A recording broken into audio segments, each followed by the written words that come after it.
Mage yang keempat, ini dia Sunhawk. Yes, dengan arah pesawat tampaknya kelihatan cukup adil. Tapi baik lagi untuk Sunhawk, pesawat kemanapun tuh gak masalah. Yang penting bisa gliding menuju kota mereka masing-masing. Di awal-awal kita melihat kali ini dari Morph tampaknya sudah mengarah ke bootcamp. Termasuk juga ada tim, siapa nih, BTR ada gak ya? BTR harusnya main, kan mereka grup Iya. B. Morph? B, C, D, E harusnya untuk yang Lihat nih, sekarang. apakah BTR turun? Tabrakan Evo kah? sih lewat. Evo sih lewat. Paradise mereka kan. Morph tetap menuju ke Bootcamp. arah bootcamp harusnya. Dan BTR, mana sih BTR? Gue gak ngeliat BTR. Iya, di bawah nggak ada. BTR. Apa gara-gara gue pakai face shield ya nggak kelihatan BTR-nya ya? Ada gak itu? Mana sih? Oh, turun Flo. Bootcamp. Oke, bootcamp.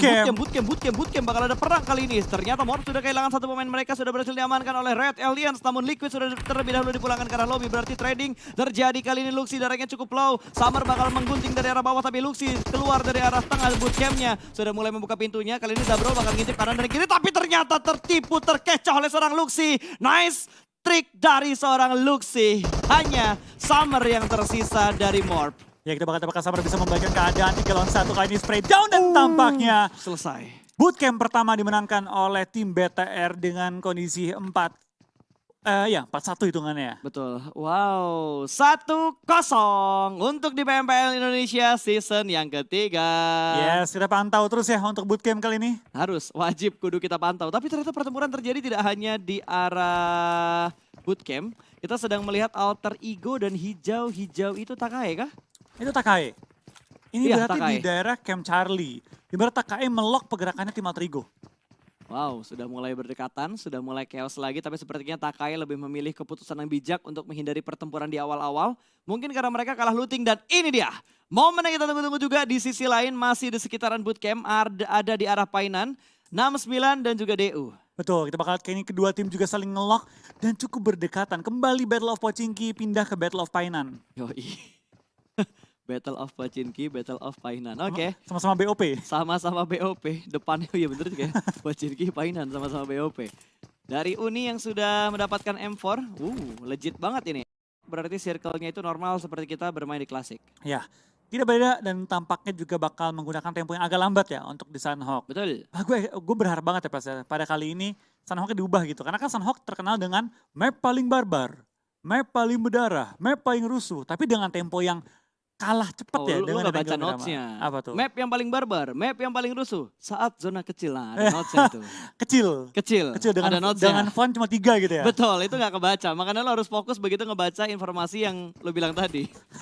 Yang gede yang fontnya 30-an, map paling barbar, Iya. map paling kecil, map paling berdarah. Di bawah ada ukuran 3 fontnya, Nah. kalau zona udah kecil. Kalau zona udah kecil, kayak semua map kayak gitu sih. Map yang paling seru, map paling open field, map yang paling pecah perangnya di Miramar. Kalau zona sudah kecil, tetap ada notes-nya kalau zona sudah kecil. Karena kalau masih gede kayak gini ya semuanya bakal nahan kompon. Sebenarnya 11-12 lah kalau kita perhatikan untuk gameplay di Sanhok sekarang sama zaman dulu waktu masih ada Vikendi. Betul, ya mainnya hot di compound. Karena balik Betul. lagi, Sunhawk itu ada beberapa kemiripan dengan Vikendi. Yap. Yang pertama adalah open fieldnya banyak, Yes. kendaraannya sulit, Heeh. dan terakhir juga zona yang lambat. Yes, yang menjadi pembeda menurut gue dari jumlah compoundnya. Compound di Sanhok tidak sebanyak compound yang ada di arah Vikendi. Mungkin karena emang ukuran mapnya juga kan. Dari Vikendi kan 6x6, sementara Sanhok itu 4x4. Harusnya emang dari segi luas mapnya aja membedakan dari jumlah compound yang ada di map tersebut. Betul, dan selain itu juga mendingannya Sunhawk. Gue nggak bisa bilang kayak the best juga gitu ya. Mendingan itu rumputnya masih hijau dan tebel, dan juga ada banyak pohon. Jadi main di open field masih jadi pilihan. Yap, malah ada beberapa tim juga yang nyari sekiranya kayak ada cekungan dikit, kayak cekungan model-model di Miramar tuh. Kan banyak tuh gundukan-gundukan yang emang bener-bener bisa dimanfaatkan, mangkok-mangkok yang kecil, tapi nggak kelihatan dari high ground seberang. Iya sih, karena balik lagi di sini menurut gua dengan batu yang banyak di open field, bermain di open field itu masih mungkin. Ketimbang di Vikendi yang lu main di open field kayak lu pasti mati. Ya, dan kayaknya gue ngelihat Sanhok ini loh, meta zaman dulu. Yang tidak menggunakan vehicle dengan intens. Ini udah, lihatlah, dari tadi yang ketangkap kamera baru satu tim aja kan rotasi pakai Vespa tadi. Sisanya belum ada yang kepantau kamera lagi. Atau belum ada yang benar-benar kita lihat di sini kalau misalkan ada tim lain yang rotasi juga dengan menggunakan Vespa. Iya. Ataupun mobil lain. Ya kita bakal sih. Ada bagi, baru dibahas. Ada beberapa tim yang menganut teori rotasi menggunakan kendaraan. Ada juga yang lebih pilih nggak bersuara, nyelip-nyelip aja. Betul. Dengan berjalan kaki gitu. tergantung dengan ya masing-masing tim sih. Karena dibilang efektif atau enggak, tergantung in-game lah. Ya, dan kalau kita lihat secara keseluruhan kayaknya gameplay di Indo ini belum bener-bener ngikutin yang ada di PMGC ataupun yang ada di PMWL waktu itu. Yang rata-rata tuh kebanyakan tim ngambil langsung ke center circle-nya. Tadi kita ngeliat lah dari 3 match, rata-rata beberapa tim juga masih bermain di bagian pinggiran circle. Nggak langsung masuk seperempat ataupun setengah dari circle-nya. Iya, ya kita bakal lihat sih nanti ya. Karena bisa dibilang hari pertama kan adaptasi. Mungkin juga banyak tim yang lebih milih baca gameplay musuh ketimbang dengan bergerak secara gameplay dia. Dengan upaya mengumpulkan informasi terlebih dahulu untuk hari-hari selanjutnya. Ya, apalagi besok kita ngelihat Sanhok bakal lebih banyak dimainkan dibandingkan hari ini. Kalau hari ini Sanhok hanya 1 kali, besok kita bakal memainkan Sanhok 2 kali, malah besok Erangel yang cuma sekali. Iya, Erangel cuma sekali ya. Besok Jarang-jarang cuma loh. sekali. Jarang-jarang. Betul. Mungkin untuk ini kali, untuk ngebuat semuanya tuh jadi fair. Ini grup A, B, C, dan juga E semua main di Sanhok berapa kali, Miramar berapa kali, Erangel berapa kali. Untuk emang bener-bener ngebuat pembagiannya itu merata. Iya. Kita bakal lihat sih nanti ya, dari hasil adaptasi semua tim juga. Meta-meta apa yang bakal diciptakan oleh tim. Karena baik lagi pas, strategi itu diciptakan, meta itu terjadi. Yap, itu dari dia. kumpulan strategi terbentuk meta. Lebih ke ngelihat kebiasaan strateginya seperti apa, kita bakal ngelihat meta yang baru di PMPL Indonesia season yang ketiga. Karena meta itu kan secara umum. Betul. Meta center zone, berarti kan semua tim kebanyakan main center zone. Yap. Kalau strategi itu masing-masing tim. Balik lagi ke timnya lebih nyaman bermainnya seperti apa. Nah, dan datanya nanti dikumpulin tuh dari tim A, B sampai semuanya dikumpulin. Baru kita bisa menganalisa bahwa oh meta sekarang di Indonesia seperti ini. Lebih main ke center circle, lebih main ke pinggir circle atau gimana pun. Hasil dari pengumpulan datanya. Betul. Tapi Boom masih rotasi lewat laut loh. Boom Biasanya masih. kan sering lewat laut itu kalau nggak Aerowolf, Boom kan. Kalau kita ngomongin tim dari Indonesia. Betul, Aerowolf dan juga Boom, serigala-serigala air gitu kan. Betul. Tapi kali ini dari tim Aerowolf tampaknya nggak bermain ya mereka ya. Aerowolf ada. main. Yang nggak main kan grup A. Betul, grup A. Oke, kalau kita lihat lagi ngomongin grup, tiba-tiba sudah ada yang berdekatan. Kali ini ada 69 dan juga 21 Esports. Banyu masih belum mendengar step di bagian kompon ini. Menjaga dengan sangat baik, bakal langsung di-spray menuju ke arah jendela. Hanya sekedar tembakan peringatan. Step masih terjaga dan belum terdengar, tapi bakal masuk menuju ke bagian dalam dari rumahnya. Sudah mulai masuk, tidak ada senjata di tangannya. Ternyata ada senjata, tapi happy birthday. Berhasil diamankan oleh seorang Cep. 1 happy birthday yang sukses dari 69. Betul, kita bakal lihat kali ini pergerakan dari seorang Cep. Pelan-pelan mengunci pergerakan lawannya, tapi belum sampai bisa menemukan sisa anggota dari tim 21. Foxe bohong masih bertahan juga di balik broken wall, tapi lemparan bom mulai lontarkan ke arah tim 21 dan Foxe lumayan low kali ini dan harus bertahan untuk menghindari tembakan lawannya. Betul, lemparan net juga tidak henti-hentinya dilemparkan oleh pemain-pemain dari tim 69. Bakal dilemparkan kembali dari Foxe menuju ke arah depan sana. Namun sepertinya Cep sudah berpindah tempat tapi Hulk terjatuh. Ini membutuhkan reset lagi bagi 69 untuk menyelamatkan rekan-rekannya. Cisun bakal menjaga dari arah belakang. Bong pun sedikit melakukan penarikan formasi menuju ke bagian bebatuan untuk membantu formasi dari angle sebelah kiri. Sudah mulai terpecah setup dari 69. Dua-dua dan Nate-nya hampir saja membuat 2 pemain dari 69 terkena knockout. Ya, sudah bakal kalian juga dari tim 69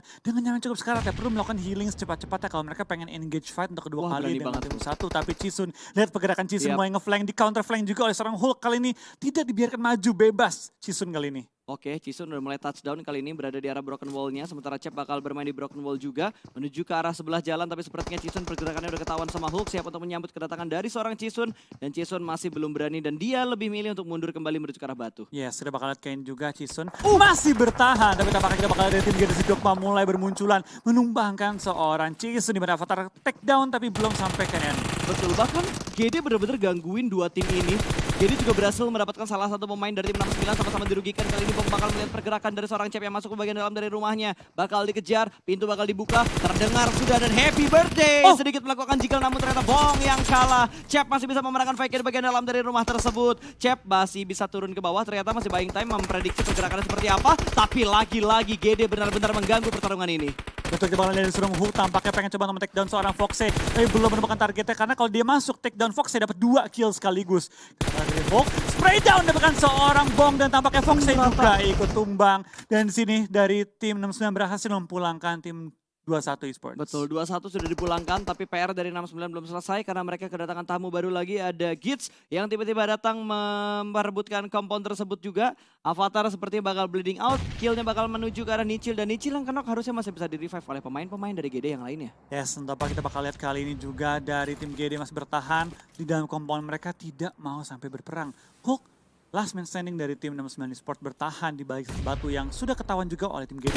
Betul, ini bakal mengintip langsung lane pick saja tipis dan ternyata GD dengan keunggulan jumlah mereka berhasil memenangkan fight dari dua tim. 6-9-nya pulang, 2-1-nya juga pulang. Oke, dan tampaknya 13 tim tersisa di menit kita yang ke-12. Ini kayaknya Sunhawk paling barbar yang gue pernah lihat deh. Yap, setelah kita bilang Sunhawknya pasif di awal tadi, sekarang kita bilang Sunhawknya barbar. Oh, tampaknya tadi catatan yang kecil itu pas, yang kalau zona kecil di tipexin Oh, ternyata. di tipek ya. Iya. Dihapus ternyata. Ntar kalau udah Oke. bisa game ini dikerok lagi katanya. Itu notes bisa keluar tiba-tiba ya.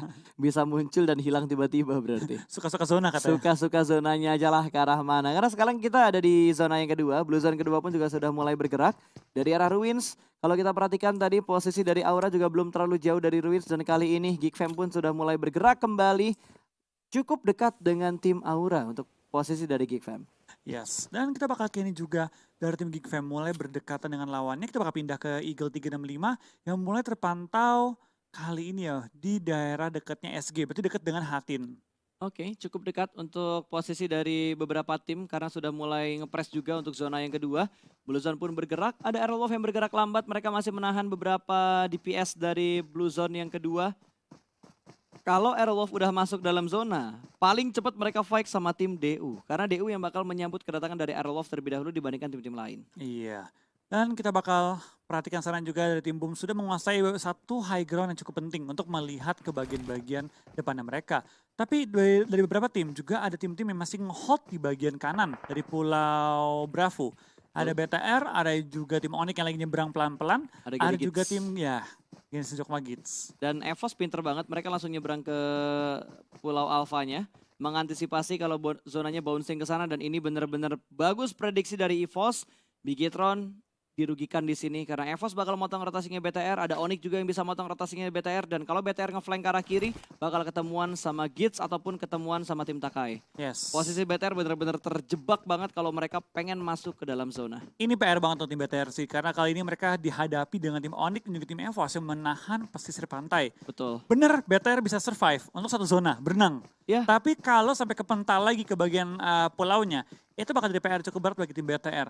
Muter menurut gue masih bisa sih. Kalau mereka mau muter sekarang masih bisa. Tapi udah ada Gits dan ada Takai juga. Jadi kemanapun BTR bergerak sekarang, posisi mereka benar-benar dirugiin. Harus fight mau gak mau. Ya mau nggak mau mereka harus nge-retake setidaknya 2 tim kalau misalkan mereka ingin mulus bergerak masuk ke dalam zona dan dapetin tempat di dalam zona yang ketiga. Yes, dan kita bakal kayaknya juga dari tim Aura ya. Pelan-pelan dia bakal nyebrang, bakal berenang, tapi untuk sementara waktu kalau kita perhatikan sekarang pergerakannya tim Aura, mereka ini nggak ada gangguan sama sekali. Mereka di jembatan bagian kiri bawah dan mereka mengontrol memang daerah ini ya kan, Ruins kan. Daerah bagian kiri bawah.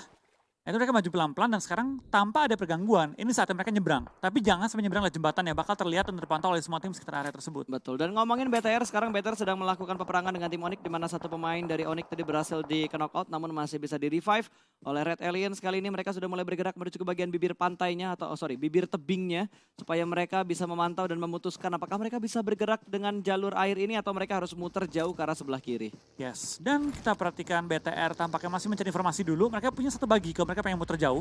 Yang kali ini di mana Ryzen sudah menjemput Luxi dan mungkin mereka bakal coba ambil kendaraan dan muter jauh banget pas. Ya, seenggaknya mereka punya 2 vehicle lah tadi. Ada bagi dan kalau nggak salah ada mobil pickup juga yang bisa mereka gunakan. Zuxi yang lebih memilih untuk memisahkan diri dengan 2 pemain BTR yang lainnya.